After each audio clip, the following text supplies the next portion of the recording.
Nah, Bapak Ibu, hari ini saya akan sampaikan bagaimana Dorea apakah bisa menjadi komunitas yang sehati sepikir dengan memiliki visi yang sama-sama untuk itu bisa dicapai. Dengan subtema adalah bagaimana nanti kita bisa terciptanya komunitas yang bukan hanya sehati, tapi juga bisa bertumbuh dan berdampak. Sebentar, oke. Ya, bertumbuh dan berdampak.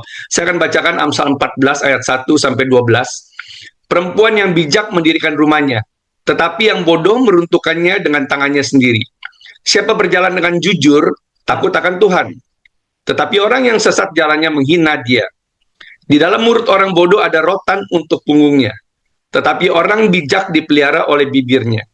Kalau tidak ada lembu, juga tidak ada gandum. Tetapi dengan kekuatan sapi, banyaklah hasil. Saksi yang setia tidak berbohong. Tetapi siapa menyembur-nyemburkan kebohongan adalah saksi dusta.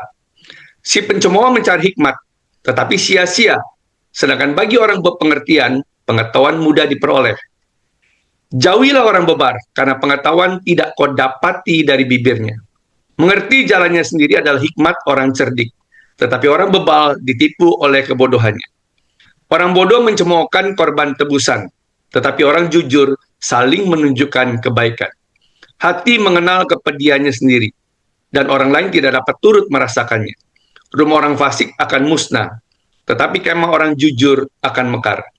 Ada jalan yang disangka orang lurus, tetapi ujungnya maut. Nah, Bapak Ibu, saya akan kupas satu persatu. Sebenarnya bahwa setiap kita perlu komunitas. Tadi Amsal 14 ayat 1 mengatakan, perempuan yang bijak mendirikan rumahnya.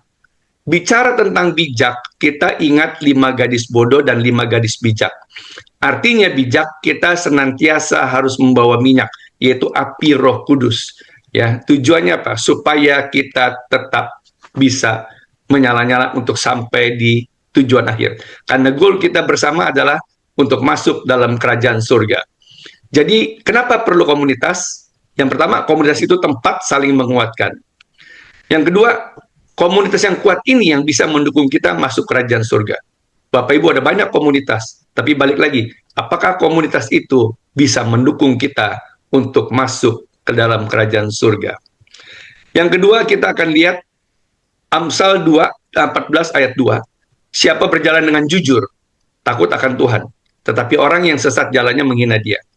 Artinya di sini, jujur ini harus bisa ada keterbukaan. Keterbukaan ini bicara tentang keakraban. Bapak Ibu jangan pernah berpikir komunitas ini bisa sehati kalau tidak ada keterbukaan, kalau tidak ada kejujuran. Lalu dikatakan juga bahwa di dalam mulut orang bodoh ada rotan untuk punggungnya, tetapi orang bijak dipelihara oleh bibirnya. Artinya, mulut orang bodoh itu ya percuma, dia akan menderita sendiri gitu ya. Nah, bicara tentang bagaimana bisa sehati, Filipi 2 ayat 2b mengatakan, hendaklah kamu sehati sepikir dalam satu kasih, satu jiwa, dan satu tujuan.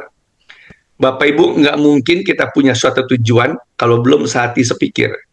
Dan nggak mungkin juga kita punya pikiran yang sama kalau tidak bisa sehati. Bapak Ibu, kenapa keterbukaan ini adalah penting? Bapak Ibu, saya pernah diminta untuk melakukan rekonsiliasi 7 direktur utama satu perusahaan farmasi di tahun 2003. Ketika mereka mau go public, ini konfliknya tinggi. Jadi waktu itu saya bikin retreat ya, bukan retreat tapi waktu itu sifatnya sebutannya adalah training ya, one heart, one direction. Nah, di sesi pertama itu saya bikin sesi keterbukaan supaya mereka bisa lebih mengenal satu sama lain. Bapak Ibu, nggak mungkin kita bisa mengenal satu sama lain tanpa terbukaan. Jadi perlu ada keterbukaan nih, termasuk apa yang menjadi kendala kita di dalam mengiring Tuhan. Ya. Nah, ketika sehati ini muncul, baru bisa punya pikiran yang sama, ya Bapak Ibu. Nah, sepikir ini punya satu tujuan. Artinya apa? Visi komunitas itu yang harus kita capai. Saya coba cari-cari apa sih visinya Dorea Ministry, tapi saya nggak ketemu ya karena nggak ada websitenya. Lalu di IG-nya juga sudah saya follow, tapi nggak ada visi komunitasnya. Ya mungkin Pak Sutrisno yang orang IT bisa bikin nih, supaya bisa lebih jelas nih. Jadi bisa mengerti orang luar gitu ya. Nah, yang ketiga, ketika kita bisa sehati, baru bisa bertumbuh. Ayat 4 mengatakan kalau tidak ada lembu, juga tidak ada gandum. Artinya, untuk menghasilkan gandum, kita perlu lembu, kita perlu media. Tetapi dengan kekuatan sapi, banyaklah hasil. Saya sempat gali waktu itu. Apa sih bedanya lembu dengan sapi gitu ya? Oh, ternyata lembu dengan sapi, lembu itu adalah sapi jantan. Sapi jantan disebut lembu. Tapi lembu betina disebut sapi. Lembu betina disebut sapi karena bisa menghasilkan susu. Ya. Nah, artinya apa? Setiap kita perlu media untuk bisa bertumbuh. Salah satu yang Bapak Ibu perlukan adalah Bapak Ibu perlu media Dorea Ministry supaya Bapak Ibu bisa bertumbuh kan? Jadi artinya di sini kita belajar. Ini bukan hanya lembu yang kita butuhkan, tapi perlu ada kekuatan sehingga itu bisa menghasilkan yang terbaik bagi kita. Nah, artinya kita perlu komunitas yang baik. Salah satunya adalah di Dorea ini kan. Nah, saksi yang setia tidak berbohong. Tetapi siapa menyembur-nyemburkan kebohongan adalah saksi dusta. Jadi, Bapak Ibu, fungsi komunitas ini saling menjaga. Saling menjaga ini kita perlu saling terbuka. Bapak Ibu, saya dari Abba Love Ministry, ya, kami pernah diajarkan di tahun 2003 kali ya, atau 2002, bahwa Komsel itu harus bikin kelompok bertiga-bertiga, laki dengan laki, perempuan dengan perempuan. Kenapa perlu bertiga? Di sana perlu ada keterbukaan. Keterbukaan apa yang menjadi kendalanya untuk bisa bertumbuh. Misalnya waktu itu saya bilang, oh saya masih terikat pornografi. Nah ketika dua teman saya tahu, dia harus berani bertanya besokannya, gimana lu masih terikat pornografi nggak? Kalau ada, ya masih harus didoakan. Nah kenapa perlu keterbukaan? Bapak Ibu, nggak mungkin kita bisa bebas kalau kita tidak ada keterbukaan. Keterbukaan ini tentunya jangan salah dengan orang yang tidak dalam satu iman. Karena bisa-bisa nanti kita makin jatuh kan. Nah, ayat 6, si pencemooh mencari hikmat, tetapi sia-sia, sedangkan bagi orang berpengertian, pengetahuan mudah diperoleh. Orang yang tidak percaya akan firman Tuhan, ketika mencari hikmat, sia-sia. Tapi orang yang mengenal Tuhan, hikmat ini mudah diperoleh. Nah, artinya apa Bapak Ibu?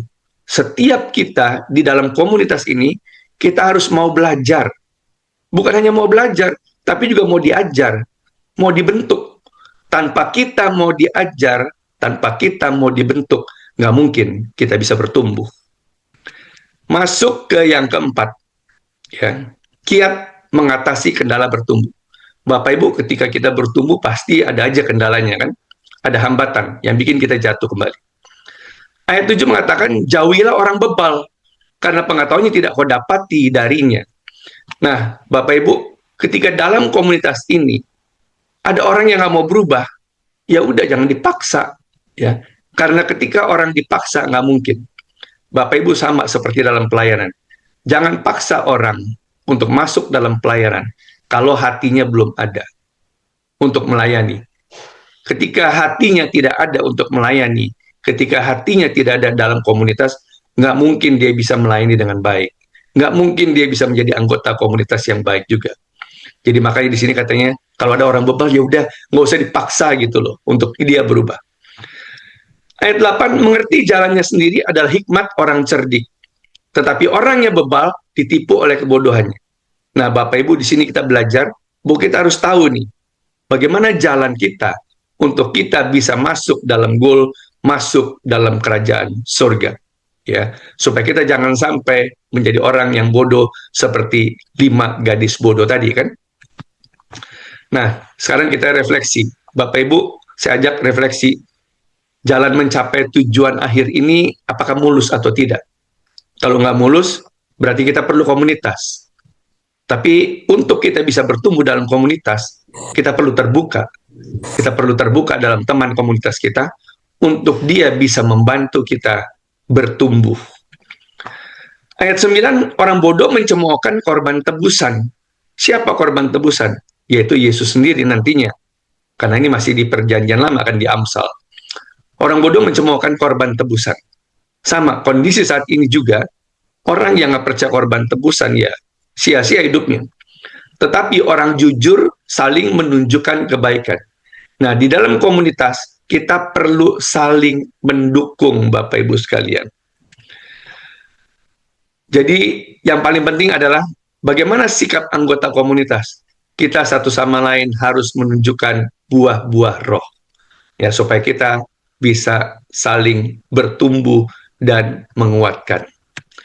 Masuk kepada yang kelima, bukan hanya bertumbuh.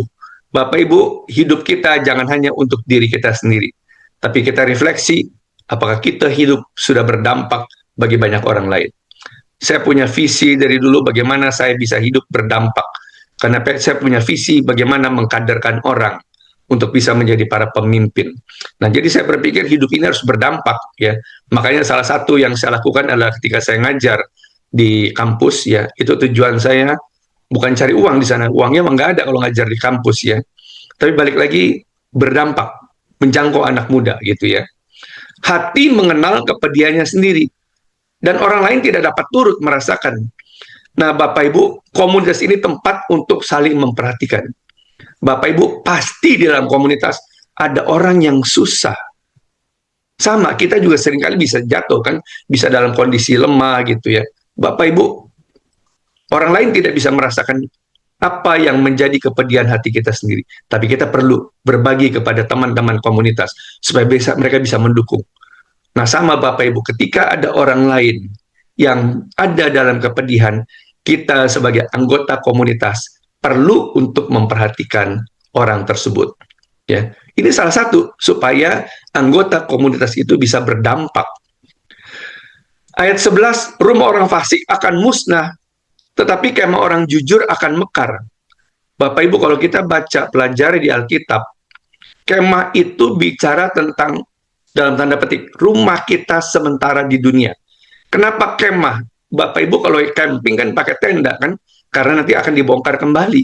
Itu tempat nginap sementara. Karena nanti rumah yang benar, rumah yang asli akan kita dapatkan di sorga. Nah, Bapak Ibu, rumah orang fasik akan musnah, tetapi kemah orang jujur akan mekar. Bapak Ibu, satu hal yang kita harus ingat, bahwa di dalam, ketika kita masuk dalam kerajaan surga, rumah kita di dalam kerajaan 1000 tahun, itu satu sama lain tidak akan sama. Tergantung apa yang Anda dan saya lakukan ketika kita masih hidup di dalam dunia ini, dalam melayani Tuhan. Pangkat di dalam pelayanan inilah yang nantinya akan menentukan bagaimana rumah abadi kita di sorga. Ada jalan yang disangka orang lurus, tetapi ujungnya maut.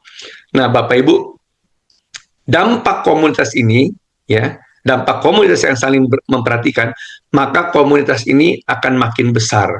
Bapak Ibu, jangan salah kita dalam memilih komunitas. Karena kalau kita salah memilih komunitas, maka ujungnya bisa maut. Secara prinsip, berdampak ini bukannya nama komunitas yang makin bagus, bukannya nama kita yang makin bagus, tapi biarlah nama Tuhan yang dipermuliakan. Nah, Bapak Ibu sekalian, kita refleksi sekali lagi. Apakah dalam mencapai satu visi ini, masing-masing setiap kita, Bapak Ibu, anggota Dorea Ministry, sudah sehati? Ketika sehati, apakah sudah bertumbuh? Jangan sampai nanti 11 Maret tahun 2027, hidup kita akan sama seperti 11 Maret tahun 2026. Ya, kalau sama, berarti tidak akan ada yang bertumbuh. Bukan hanya bertumbuh, Bapak Ibu, tapi juga berdampak. Sehingga sekarang saya simpulkan, bagaimana supaya bisa sehati, bertumbuh, dan berdampak. Bapak Ibu, kita harus sadari sebagai kesimpulan pertama, manusia ini nggak bisa hidup sendiri. Kita perlu komunitas. Hanya jangan salah dalam memilih komunitas.